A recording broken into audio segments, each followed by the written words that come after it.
بسم اللہ الرحمن الرحیم الحمد للہ رب العالمین والصلاة والسلام علی رسولہ الکریم وعلی آلہ واصحابہ اجمعین اما بعد فاعوذ باللہ من الشیطان الرجیم بسم اللہ الرحمن الرحیم فصل لربک وانحر۔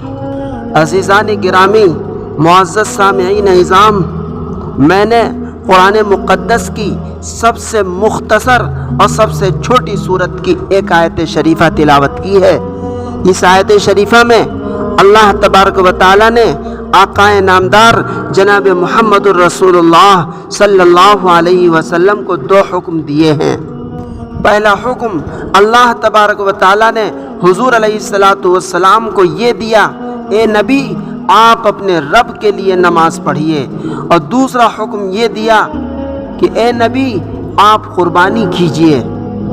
بس جس طرح نماز کسی غیر کے لیے نہیں پڑھی جا سکتی، بس جس طرح نماز اللہ ہی کے لیے پڑھی جائے گی، اسی طرح قربانی بھی اللہ ہی کے لیے کی جائے گی، کسی غیر کے لیے قربانی نہیں کی جا سکتی۔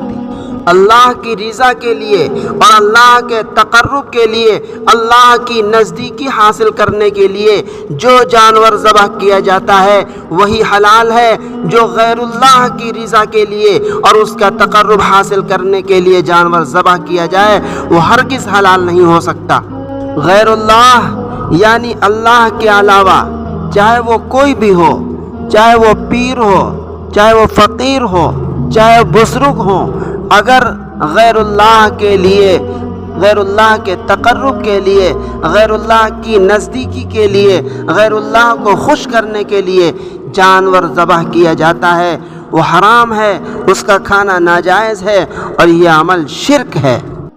بس جو لوگ بزرگ کو خوش کرنے کے لیے جانور کو ذبح کرتے ہیں وہ خوب سمجھ لیں آقا نامدار جناب محمد الرسول اللہ صلی اللہ علیہ وسلم کو جب اس کی اجازت نہیں ہے تو ان کو اس کی اجازت کیسے ہو سکتی ہے؟